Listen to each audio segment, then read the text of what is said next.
Y es un gusto recibir en Buscadores. No lo tuvimos hace tanto, más bien hace relativamente poco, pero era otro el escenario. Ahora estamos a horas nomás, a menos de 80 horas de las elecciones nacionales.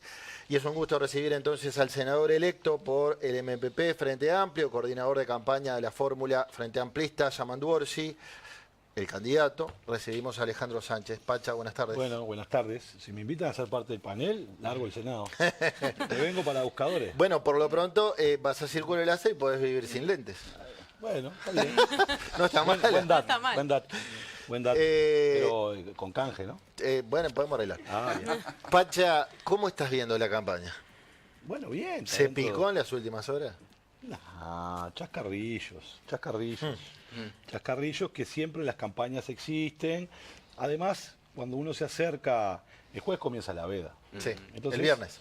Bueno, sí, tenés razón, Sí. pero el jueves es el último, claro. Yo estoy ya pensando en días hábiles para No, la yo campaña. porque si no la entrevista con Yamandu No, me sale mañana, me quedaba en veda, tengo un problema. ya violás la veda. tuyo. Sí, sí. No, el viernes, sí, a las 0 horas del viernes. En los medios. En los medios, es cierto, tiene sí, razón es verdad, Bambino, porque en redes internet no hay es- problema. Es muy difícil de regular. Pero bueno, lo que digo es, bueno, entonces, como diría un amigo mío, todo el mundo está quemando aceite, digamos, porque son los últimos tiros que tiene. Tal cual. Y quizá eso pueda llevar a que haya un tono un poco más beligerante de lo de costumbre o de lo que fue, digamos, el clima de la campaña. Cierto es que esta campaña electoral empezó con una denuncia bastante fea contra Yamandu Orsi, ¿no? Cuando arrancamos, ¿no? Después creo que se encarriló y como vos decías recién, a veces hay dirigentes que se le van un poco, se le va la moto. Algunos viven con la moto de arriba, ¿no? Nunca la bajaron a la moto. Han construido un estilo de esa manera, a mí no me gusta. No es lo que yo creo, yo creo en la fuerza de las ideas, creo en la discrepancia, con el respeto. Creo que además la lucha política es obviamente por llevar adelante proyectos, propuestas, ideas y valores, pero siempre sobre la base de la convivencia. Yo pretendo convivir con los que piensan diferente. Bien, ¿no? y retomo eso que decís, más temprano hablábamos de las últimas expresiones del expresidente Mujica, y yo decía, me hago cargo, suena opinión, tiempo atrás y hace no tanto, Mujica había asumido una actitud conciliadora, hasta de estadista. Uno lo escuchaba hablar y decía, bueno, ¿cómo ha madurado este hombre conforme pasa el tiempo, la experiencia de haber pasado por la presidencia de la República, ni qué hablar? Y da la impresión que, hablando de se te fue la moto, cometió algunos errores en sus últimas expresiones. Por ejemplo, hablar de tildarla de repuesto a Blanca Rodríguez y contar cómo fue esa idea de llamarla y que iba para vicepresidente y que si no teníamos que tener un repuesto. Y por otro lado, bueno, cuestionar o insultar al presidente de la República porque con su dinero se compró una moto muy costosa. ¿Crees que se equivocó Mujica? Sí, yo no comparto las expresiones del PP. Él tiene una forma de expresarse a veces que, obviamente, no tiene un lenguaje habituado a los tiempos que corren y puede muchas veces prestarse a distintas interpretaciones y eso sucede. Pero creo que fue un error, tampoco creo que fue una cosa muy grave. Lo que sí yo podría decir, Blanca Rodríguez no solo no es un repuesto, sino que además yo creo que le ha aportado muchísimo al Frente Amplio. Y el Frente Amplio desde un inicio teníamos planteado que quien ganara la interna y el que saliera segundo iba a acompañar la fórmula, y eso es algo que habían aceptado tanto Yamandu como Carolina. De hecho fue parte del debate de la interna, ¿no? Ustedes los periodistas le preguntaban, bueno, ¿y qué va a pasar si usted pierde la interna? ¿Va a aceptar, no va a aceptar? Y los dos plantearon que estaban en ese escenario. O sea que más allá de esa circunstancia, me parece que ahí no está el tema de fondo. Creo que son expresiones que obviamente son inadecuadas, pero bueno, Pepe es Pepe, y muchas veces tiene este tipo de expresiones y a veces tiene otras. Yo creo que eso en ningún lugar opaca la cultura y la definición de Pepe del diálogo, ¿no? Al contrario, es alguien, además le han dicho de todo a Pepe Mujica también, ¿no? Igual a veces... Incluso en esta campaña, Sí, ¿no? Le dijeron de todo. fue parte de la campaña sucia también, ¿no? El cuestionar que está sin lentes, que sin dientes, que lo están usando, que esto y lo otro. Pero bueno. También fue parte de la... Moribundo se le dijo. Sí, sí. Sí, claro. Hay que ponerse por arriba. Yo creo que los problemas del Uruguay están ahí, los problemas de la gente están ahí, y lo que la gente está reclamando del sistema político es que hable de su problema, y no de los problemas de los dirigentes. Entonces me parece que la clave es esa, por eso me parece que un poco fue la opción que nosotros tomamos el domingo en el debate, en donde Yamandu trató de dedicarse básicamente a hablar de los problemas del Uruguay, y hablar de qué propuestas tenemos para solucionar esos problemas, pues nos parece que la clave es lo que nos exige la gente. Y muchas veces vemos que lo que termina pasando es que dos políticos peleándose, tirándose piedra, y mis problemas, la de todos los días, que salgo a laburar, que no sé si mantengo en el trabajo, no sé si llego a fin de mes, si pago las cuentas, no pago las cuentas, los problemas de seguridad de mi cuadra, están afuera de la agenda, ¿no? Entonces me parece que hay que hacer un esfuerzo para poner los problemas de la gente, sus dolores y sus anhelos en el centro de la agenda política, porque en definitiva lo que vamos a hacer el domingo todos es elegir un rumbo del país, es elegir a alguien que va a conducir el país, y me parece que lo que le importa a la gente es si quien lo va a conducir tiene la capacidad para resolverle sus problemas. Acá decíamos más temprano, analizábamos esta idea cruzada que Delgado dice: si gano, el primero que voy a llamar es a Orsi. Ni siquiera ya dicen si gano, es cuando gane voy a llamar a Yamandu Orsi, porque tiene... Ya había hecho alusión en una primera instancia a Lustenberg. Sí, Sí, es verdad, es verdad. Lo voy a llamar a Orsi porque tiene valor propio para que integre el gabinete. Y después, creo... Fuiste tú mismo que dijiste, cuando gane Yamandu, Delgado perfectamente podría ser ministro de Industria. Y a mí me da la impresión, Pacha, que son esas pizarreadas en ambos lados, que son como mini chicanas, porque me cuesta creer ver a Delgado en un gabinete frentista o a Orsi en un gabinete de la coalición. Bueno, a ver, viste que los contextos siempre son importantes. Yo estuve en una entrevista donde me decían que Delgado había anunciado que en su gabinete iba a integrarlos con Frente Amplista, ¿no? Antes del balotaje. Delgado, que se dedicó en el propio debate a hablar mal del Frente Amplio, ¿no? Delgado ha dicho que es el peor Frente Amplio de la historia. Incluso ha dicho otra cosa más. Ha dicho que al Frente Amplio lo dirige el PIT-CNT, ¿no? O sea... La coalición viene diciendo eso hace tiempo. Bueno, está bien. Y algunos de la coalición dicen que si gana Orsi, nos vamos directo a Venezuela. Lo que yo planteé fue, me parece muy raro que alguien que está diciendo todas esas cosas horribles, el Frente Amplio, ahora se le despierta el dialoguismo. De buenas a primera, después del 27, resulta que ahora es capaz de integrar un gabinete. Por eso dije, bueno, yo le propondría a Orsi que le ofrezca un ministerio Delgado, ¿no? Es verdad que son chicanas. Lo cierto es que el mensaje de las urnas, lo cierto es que el mensaje de las urnas le dijo algo al sistema político, que tiene que dialogar más. ¿Por qué? Porque en realidad, en definitiva, nosotros tenemos mayoría en el Senado. Yamandu Orsi tiene, desde mi punto de vista, ¿no?, una base importante para darle estabilidad porque tiene mayoría en el Senado. El Senado es importante porque tiene la veña de los entes públicos, la veña del ascenso de los militares y la veña de los embajadores, es decir, del cuerpo diplomático. Eso es una potestad del Senado que la tiene, ¿verdad? Y además le da una solidez para tener una mayoría en una Cámara e ir a negociar a otra Cámara con 7 partidos políticos, que es lo que están integrando en esa Cámara, 7 partidos políticos. Y yo creo que eso le da estabilidad o gobernabilidad en este caso a Yamandu Orsi, porque tiene donde pararse. Ahora, ese lugar también le dice al Frente Amplio a la gente: yo te di la mayoría en el Senado, pero no la tienes en diputado porque tienes que construir y tienes que dialogar más. Y yo creo que es un mensaje, porque el Frente Amplio, cuando fue gobierno y tuvo mayorías propias, muchas veces no escuchó las propuestas del otro lado. Y el actual gobierno, la actual coalición, teniendo mayorías, tampoco escuchó, y diría yo que se encerró mucho más en la torre ejecutiva. Y creo que el mensaje de las urnas es ese. Hay que discutir más, hay que ponerse de acuerdo. Y para ponerse de acuerdo, lo único que no tiene que hacer alguien es agredir. Porque cuando vos agredís al otro, así sea por sumar un voto, no estás contribuyendo al país. No estás contribuyendo a lo que necesita el Uruguay. Entonces discutamos ideas, discutamos propuestas con intensidad. Yo soy muy apasionado y discuto mis ideas también con mucha fuerza, pero siempre respeto a lo que piensan otras personas, porque de eso se trata, porque la democracia no es la gestión de las unanimidades, es la gestión de las diferencias. Eso es lo que se trata la democracia. Entonces me parece que, en ese sentido, me parece que más allá de estas idas y vueltas, yo siento que no solo Yamandu es favorito de las encuestas, que es una elección cabeza a cabeza, pero en ese cabeza a cabeza las encuestas dicen que Yamandu, la que le dan menos, está 2 puntos, 3 puntos arriba, y además tiene esa mayoría construida en el Senado que creo que le da estabilidad al país, o le da estabilidad a un poder ejecutivo encabezado por Yamandu. Bien, sé que lo has explicado acá la última vez que viniste a Buscadores, pero por un lado el público se renueva, como dijo Mirta Legrand, con sapiencia, pero por otro lado, además, tus adversarios políticos lo utilizan para señalarlo cada vez que pueden. Y de hecho creo que Delgado lo hizo en el debate, También lo hizo en entrevista conmigo la semana pasada en Seré Curioso, que es decir, a ver, Sánchez ha dicho más de una vez la idea de nacionalizar las AFAP. Si yo soy presidente, dice Delgado, voy contra eso y vetaría eso y demás.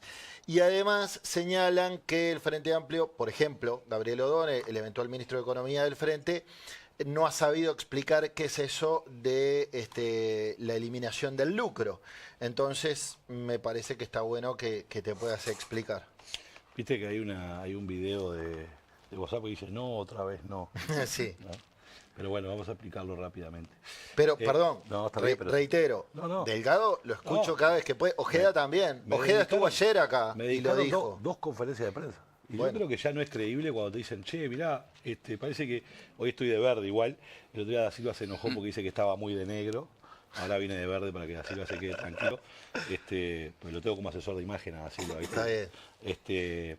Pero no, todavía no es rojo bolivariano como pasaría a expropiar cosas. Todavía no se me da para ese. A ver, hay un contexto. Hoy las AFAP existen, hubo un plebiscito y las AFAP están ahí arriba de la mesa. Si el Frente Amplio quisiera derogar las AFAP, lo pondría en su programa. ¿Qué impediría al Frente Amplio decir yo estoy en desacuerdo con esto y lo voy a derogar? ¿Cuál sería la razón? De hecho, hay sectores que militaron para derogar las AFAP. ¿Qué te puede restar votos? Yo creo que no te resta votos. No creo que te resta votos. Entonces, mi contexto es el siguiente. El BPS hoy recauda. Porque para explicar, a veces ustedes me van a dar un poquito de tiempo. El BPS hoy recauda. Cuando el BPS le quiso cobrar a la AFAP por esa recaudación, el Tribunal de lo Contencioso Administrativo dijo, usted no le puede cobrar. O sea que recauda gratis, que es una parte importante. Las AFAP reciben el dinero y lo invierten. Son administradoras de fondos. Y después cuando hay que pagar jubilaciones, ¿quién aparece nuevamente? El Banco de Seguro del Estado. El Estado nuevamente. Sí. Entonces el Estado está en la primera parte. En la parte rentable del negocio también está el Estado, porque la AFAP más grande del Uruguay es la AFAP pública, ¿verdad? Que es propiedad de los bancos públicos. Entonces, mi reflexión era, si no se puede modificar, no se puede discutir nada de las AFAP, porque acá hay que decir, hay cosas que se pueden discutir. Yo digo, las AFAP tienen que gastar dinero en captar más trabajadores, en cobrarte, por ejemplo, la tasa de administración antes de invertir, o tienen que ganar dinero invirtiendo, haciendo lo que saben hacer. Y no tener que cobrarte más a vos para gastar en locales, cosas, salir a captar gente, si su tarea es invertir los fondos. Y mi expresión, que dio para que la mal utilizaran, ¿verdad? Fue, bueno, porque al final, si no se puede tocar nada, bueno, nacionalicemos todo, porque si no se puede, está el Estado siempre, ¿no? El Estado está al principio y está al final. Pero fue una expresión en clave de, si no se puede discutir nada, y nos tenemos que hacer cargo todos los uruguayos de recaudar y después de pagar la jubilación. Bueno, hagamos esto. ¿Y lo de eliminar el lucro? Lo de eliminar el lucro yo creo que ha estado en los últimos 3 programas del Frente Amplio, y el Frente Amplio lo ha llevado adelante, porque el Frente Amplio ha ido bajando por ley las cuotas de la tasa de administración que te cobra la AFAP. La última vez que bajamos las tasas de administración fue cuando votamos la ley de cincuentones. Entonces, el lucro, uno va al diccionario, obviamente, y el lucro dice que es la obtención de una ganancia por un trabajo. Yo lo entiendo. Ahora, en el Uruguay, ¿cómo utilizamos cuando me estás lucrando? ¿Qué quiere decir eso? Que estás teniendo una ganancia excesiva, ¿verdad? Y eso es lo que dice el programa del Frente Amplio, diciendo, bueno, hay ganancias excesivas que realizan las AFAP, que cobran tasas excesivas, que lo que hay que buscar es bajarlas. Ahora bien, en los fondos, y el programa del Frente Amplio lo dice, tiene que haber 3 fondos, ¿no? Uno solidario, otro de aporte de los trabajadores y uno de capitalización. Y quien te invierte ese dinero, nadie va a trabajar gratis, ¿no? Claro. O sea que por invertir ese dinero, por administrar ese dinero, está muy bien que tú cobres una ganancia justa y no que cobres de anticipado sin haber laburado. Ese es lo que está planteado en el programa del Frente Amplio, que es lo que estuvo planteado en los últimos programas del Frente Amplio. Por eso a mí me causa gracia cuando el oficialismo toma esto para decir, mirá, te van a robar todo, te van a sacar todo, te van a hacer, nos vamos a transformar en Venezuela, va a llegar Orsi, te va a llenar de impuestos. Entonces me parece que la gente merece una discusión más sana, ¿no? Y entonces a veces en ese escenario en donde uno está, tiene que tomar decisiones mucho más tajantes. Ahora a Orsi le preguntan, usted en un momento dijo que prometer no aumentar impuestos era populista, no sé qué. Bueno, pero cuando le están diciendo, mirá que si estos bienes te van a llenar de impuestos, cuando la propuesta del Frente Amplio es no aumentar la carga tributaria, ¿verdad? La presión fiscal, no aumentarla. Y bueno, Yamatú tuvo que en un hay debate una parte de 3 ambigua, minutos, ¿no? En la página 29 hay... No, porque ¿sabes qué pasa? Existe el impuesto a la renta mínima global, que es un debate mundial.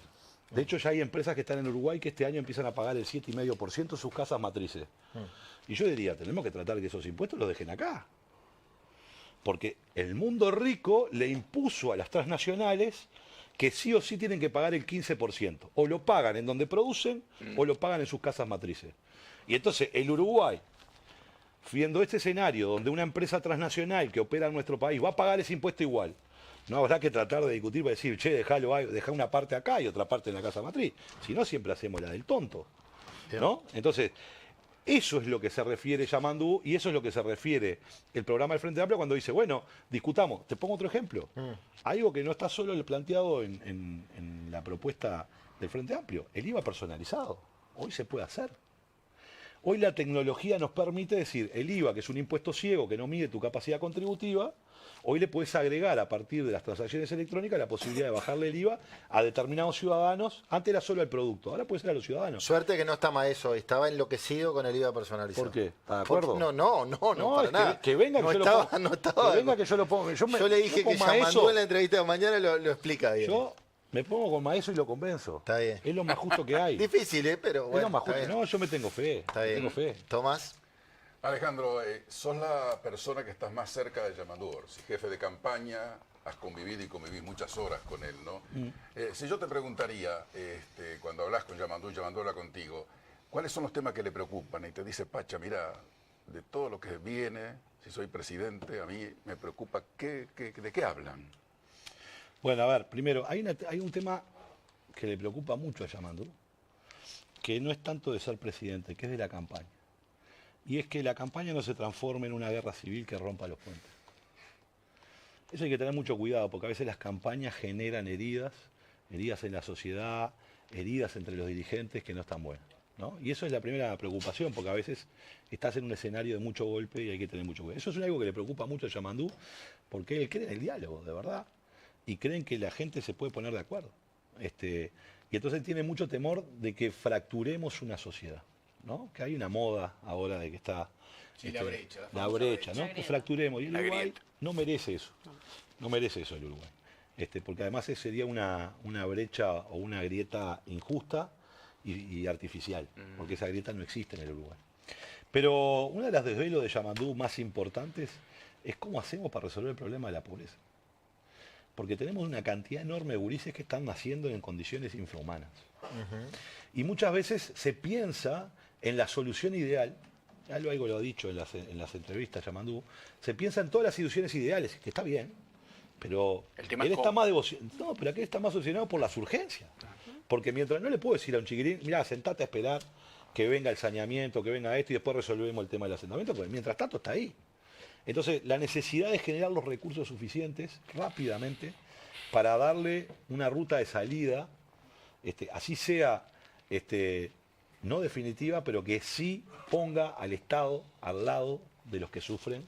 Básicamente, además, son los niños del Uruguay que enormemente nacen en la pobreza. Yo creo que esa es la obsesión número uno de Yamandú. Hacer más cajas sin aumentar los impuestos. Bueno, no, está bien. Y que crezca la economía también, sí, ¿no? Sí, tiene que crecer la economía. Está en un 1% pero mirá, hace un rato. Mirá, yo te diría, 9 incluso hay años. cosas que se pueden hacer.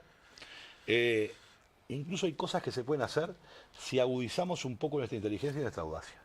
¿Por qué? Porque esto es lo mismo. A veces viene, vamos a poner un ejemplo, a veces viene la UTE y te rompe la vereda y después viene la OCE y te la rompe de vuelta. Y estamos destinando los recursos que podíamos, coordinando las empresas públicas, coordinando las políticas sociales, seguramente podríamos hacer mucho más, un impacto mucho más directo del que hacemos cuando tenemos políticas sociales fraccionadas. Un día te viene el INAU, otro día te viene el MIDES, otro día te viene la Intendencia con no sé qué, cuando en realidad podríamos generar una coordinación distinta para actuar de manera más eficiente. Entonces, no es solo un problema de caja, es un problema de ser mucho más eficiente con los recursos mejor que estamos destinando. Bien, Fabián. Pacha, tengo dos, pero son cortitas. En las últimas horas, en las últimas semanas han habido muchos contactos de referentes del comando de Orsi buscando dirigentes blancos y colorados que se han ido acercando a decir que van a votar a Yamandú y a Carolina. En las últimas horas aparece Carolina H., que ha dicho otra cosa, que ha dicho, no voy a votar a Delgado, ha dicho cosas bastante importantes, ¿por qué no lo va a hacer? Ella Porque fue cree en parte el del Estado de gabinete. Derecho. Cree en Estado de Derecho. La pregunta concreta y cortita es, ¿van a ir a hablar con Carolina H. antes del domingo para ver si hay un acercamiento directamente a votar la fórmula Orsi-Cose? Esa es la primera. Bueno, yo primero quiero respetar mucho lo que dijo Carolina y lo que no dijo Carolina H, porque yo no le voy a poner a Carolina H cosas que ella seguramente por algo dijo lo que dijo. Nosotros estamos hablando con todo el mundo. En los barrios le tocamos timbre. Yo si veo una casa con una bandera del Frente Amplio, paso y saludo. Ahora, si veo una casa sin una bandera, toco timbre para conversar en una barriada. Y si veo con una bandera de otro partido, con más ganas voy a conversar, porque de eso se trata el balotaje. La gente vota partidos en octubre y luego tiene que votar fórmula. ¿Y con quién tenés que ir a hablar? ¿Con los que ya te votaron? No, con los que no te votaron, ¿no? Y eso implica a los dirigentes, a las personas, a los ciudadanos, buscar de alguna manera convencer por qué creemos nosotros que Yamandu Orsi tiene mejores condiciones para gobernar el país y que le den un voto de confianza. Y eso lo hemos hecho hablando con muchos dirigentes. Yo creo que es importante lo que dijo Carolina H, ¿no? Porque en definitiva, al decir que no apoya un candidato porque no se siente representada en ese candidato, bueno, creo que es lo que están razonando muchas personas que no se sienten representadas en Álvaro Delgado, y algunas discutirán entre si votan en blanco o votan a Orsi. Es decir, si votan en blanco se abstienen de decidir, ¿no? Y si votan a Orsi, están decidiendo. Y en esta es cara o cruz, porque esta es una elección de dos fórmulas. O sea, golpear la puerta a Carolina H no está descartado. No, por supuesto, pero yo además hablo con muchísimos dirigentes. Hablo con dirigentes del Partido Nacional que sé que ni por asomo van a votar a Orsi, pero también dialogo con ellos permanentemente, porque el día que en Uruguay se acabe el diálogo, estaremos muy mal. Y la segunda es, Delgado, entre tantas cosas que dijo estos días, en una entrevista llegó a afirmar, dice que si gana la elección el lunes, al primero que va a convocar para una reunión es a Orsi, Sí. para hablar de esos acuerdos. ¿Se puede pensar una foto al revés? Que Yamandu Orsi el lunes llame a Delgado y que haya esa foto. Y yo creo que tendría que llamar a Delgado y a los dirigentes de los otros partidos también, ¿no? Sin lugar a duda. A mí me parece igual el recurso que está empleando Delgado, ¿no? No quiero dejar de marcar su diferencia, porque 24 horas antes de decir eso, Delgado dijo que Orsi no mandaba. Dijo que el problema de Yamandu Orsi lo comparó con Alberto Fernández, diciendo que era como Alberto Fernández, porque él no manda, mandan otro. Pero 24 horas después dice, no, me lo voy a juntar el lunes con Orsi porque es importante, porque tienen valor en sí mismo para hablar de acuerdo. Entonces, vámonos de acuerdo, Delgado, ¿no? ¿Orsi manda o no manda? Yo creo que Orsi manda. Y Orsi es un líder del Frente Amplio que encabezó una fórmula, que tiene propuestas y que además siempre ha abierto la puerta para dialogar con todos los que quieran dialogar. Y eso me parece que está bien. Susi. Hablando de la famosa grieta, que yo estoy convencida igual que tú que no existe, que creo que hay algunos actores puntuales que se encargan de exacerbarla, pero que todo el resto debemos protegerla para que no exista.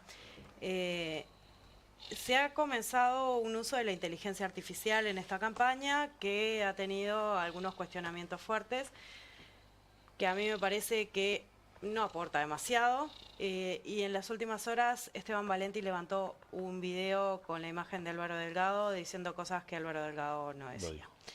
¿Qué opinión te merece? Bueno, yo no comparto. No comparto la utilización de la inteligencia artificial, así como no comparto cuando se tergiversa lo que dice una persona sin inteligencia artificial. O sea, me parece que está mal. Y además me parece que no contribuye en nada, porque la gente es bastante inteligente. O sea, una cosa es que haya humor, y puede haber humor. Yo no digo que pueda haber actores que hagan un poco de humor y qué sé yo.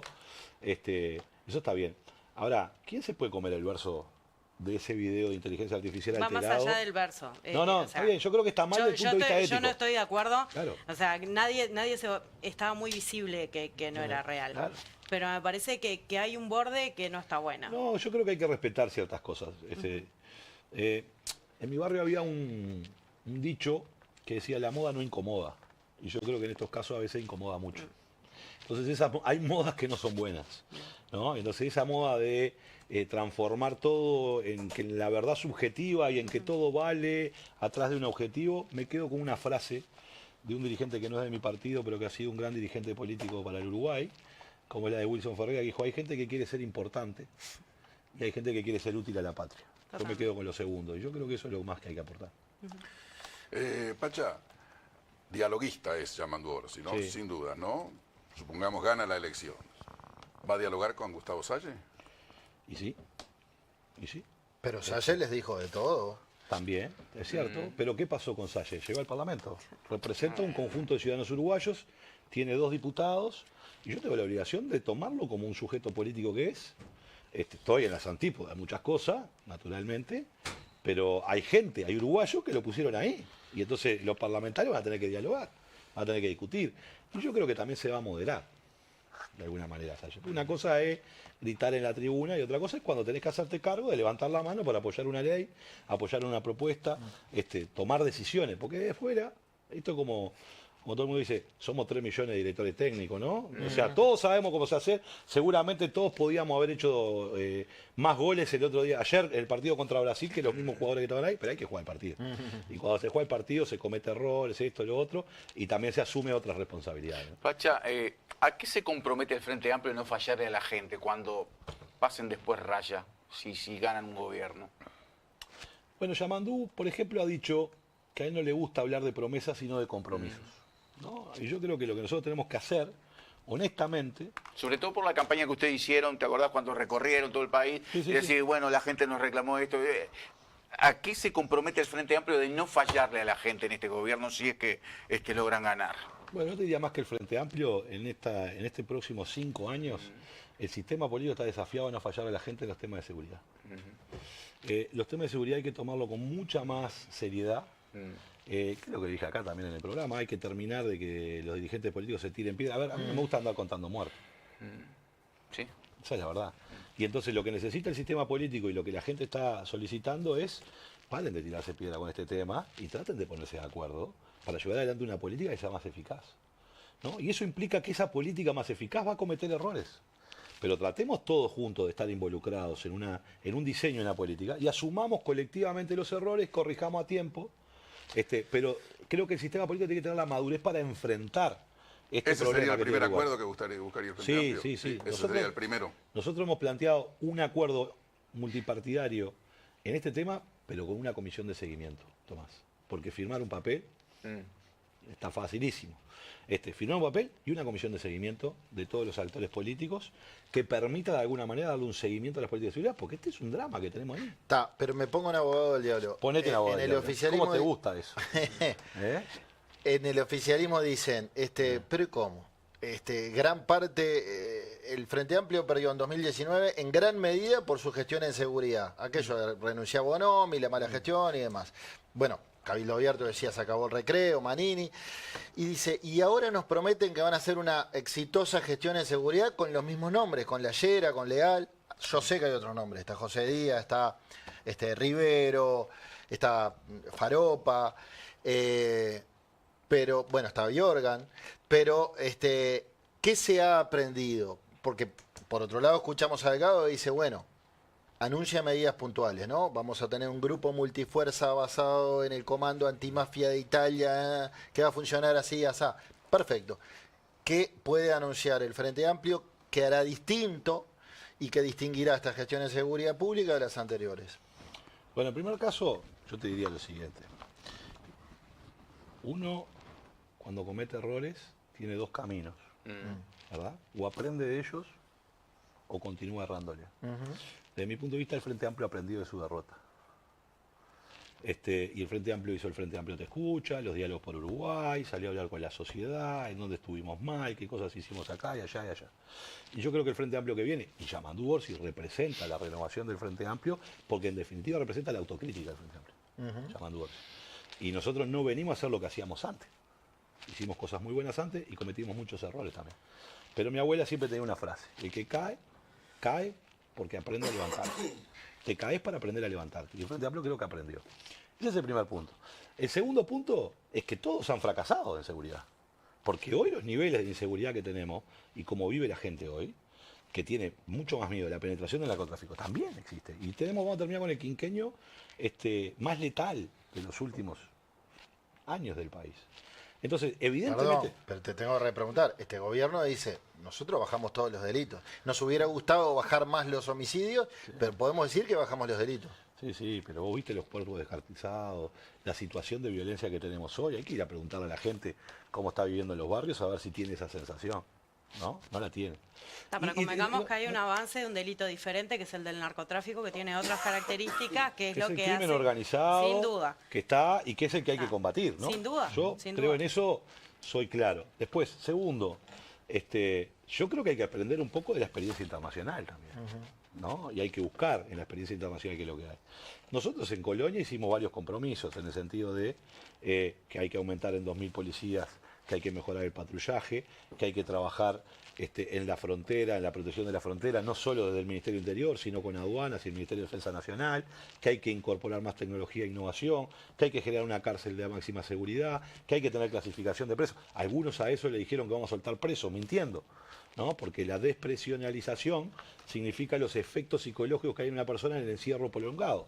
Y en realidad a mí me parece que hay políticos burros, algunos, y los hay, yo puedo ser uno, y algunos demagogos, porque este gobierno, la administración de este gobierno, envió a legisladores del Frente Amplio y del gobierno al estado de Texas a ver nuevas modalidades que se han trabajado en cárceles, que yo creo que son muy exitosas, y todos los legisladores que vinieron dijeron, che, ahí hay un camino interesante, y es lo que está planteado en el programa del Frente Amplio, ¿no? Entonces, algunos, claro, son burros en el sentido de que no leen bien. Y otros lo hacen por gusto. Con diciendo, mala intención, viene el decís cupo vos. acá, van a soltar. No va a pasar nada de eso. Bien. Es la clasificación de Convengamos que la presos. palabra es polémica. Sí, yo no digo que no sea polémica. No, y tenés que Y salir a habían unos explicarlo, lo cual ya es un antecedentes. inconveniente. Sí, totalmente. Por supuesto que tiene que salir a explicarlo y tiene sus dificultades. Ahora, lo que pasa es que el Frente Amplio arma el programa no con asesores de marketing, arma el programa con 2.500 personas votando, ¿no? Es una forma que está tenemos claro. nosotros. Entonces eso genera Perdón, después... pero el programa de gobierno nuestro no lo arman los asesores de marketing. No, de pero no hecho. dije eso. No, No no. dije eso. Lo que digo es que en realidad se coloca en un conjunto de emociones, vos votás y después hay una discusión alrededor que después es difícil. Exacto. No estoy diciendo vos del otro lado es puro marketing. No estoy diciendo eso. Lo que estoy diciendo es que es así y es verdad que genera polémica, más allá de que no exista en el idioma español esa palabra, sí existe en el inglés y refiere justamente a los efectos que genera el encierro prolongado en las personas. Y que el gran drama que nosotros tenemos es ese. Hoy tenemos cárceles abarrotadas, con gente que está en una celda que era para 8, 23 horas encerrado por día, en una celda que era para 8, 16, y cuando sale, ¿qué va a salir a hacer? Sale peor que cuando entró. En el ¿no? tema de cárceles Ese creo que el mensaje. se han juntado técnicos especializados, tanto de la coalición como del Frente Amplio, han acordado en muchas cosas y me Exacto. parece una cuestión muy positiva. Aparte del tema seguridad y cárceles, ¿qué otros dos temas serían importantes para llegar a un acuerdo desde la mirada del Frente Amplio?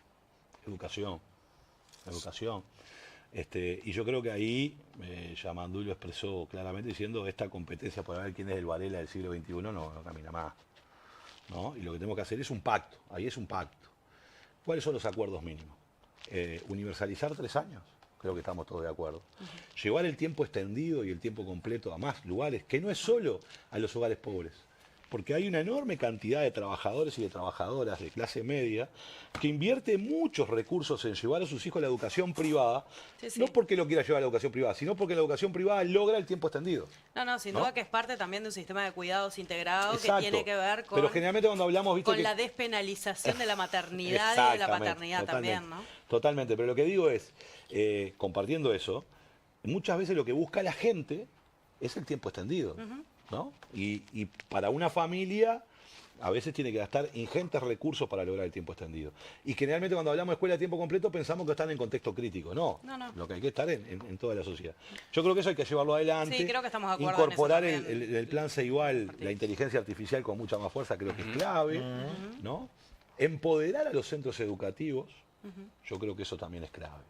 Porque no es igual enseñar matemática, y la discusión que tenemos que dar es que no se rebajen los contenidos en ningún lado, pero la forma de dar matemática en Rivera tiene que ser distinta a la que das en Montevideo, porque hay un contexto social, cultural, en la zona que está un centro educativo. Lo mismo pasa en un asentamiento o en otro lugar. Lo que tenemos que cuidar, porque a veces cuando se discute estas cosas se camina por una cornisa, es no hablamos aquí de contenidos distintos en función de los sectores sociales. Perdóname, ¿no? ¿por qué Eso es la importante. diferencia entre Tengo que ir Rivera y cerrando mucho. Montevideo? No, puse No, interior o Montevideo. Porque fíjate que los que ganan premios permanentemente son los que están afuera en el Sí. interior. Las escuelas premiadas con premios internacionales porque son todas del interior, ninguna de Montevideo. Todas del interior. Pero puse un ejemplo No, está en bien. el sentido de...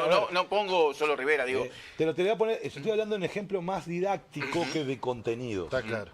Obviamente que seguramente en Rivera te das que utilizar mucho más samba, ¿no? Porque estás en la frontera. De A hecho, eso se me refiero. enseña, de hecho, se enseña el portuñol como un Exactamente, lo que digo es, una comunidad educativa está inserta en un contexto. Sí, y en sí. ese contexto uno tiene que adaptar los contenidos, sin rebajar los contenidos, pero tiene que adaptarlo didácticamente al contexto en el que está. No es lo mismo dar clase en el cerro que en Posito. idioma. Muy bien. ¿no? Tiene Ale- contextos diferentes que hay que atenderlo. Y ahí es donde yo veo la autonomía de los centros educativos. Pero no como un camino, por eso lo aclaré antes, como un camino que diga contenidos distintos en territorios o en contextos diferentes. Lo que no puede bajar solo- diferenciales. Que haya ¿no? diferencias. ¿Cómo vos Está claro. atraés que los gurises se queden en el centro educativo? Sí. Y ahí tiene que haber una enorme estrategia, porque el gran Sí. problema del fracaso de la educación no es de los gurises, es de los adultos, Claro. que no logramos motivar. Absolutamente. Alejandro Sánchez, senador electo por el Frente Amplio, coordinador de campaña Yamandu Orsi. Gracias por esta charla en Muchas Buscadores. gracias a ustedes. A las órdenes.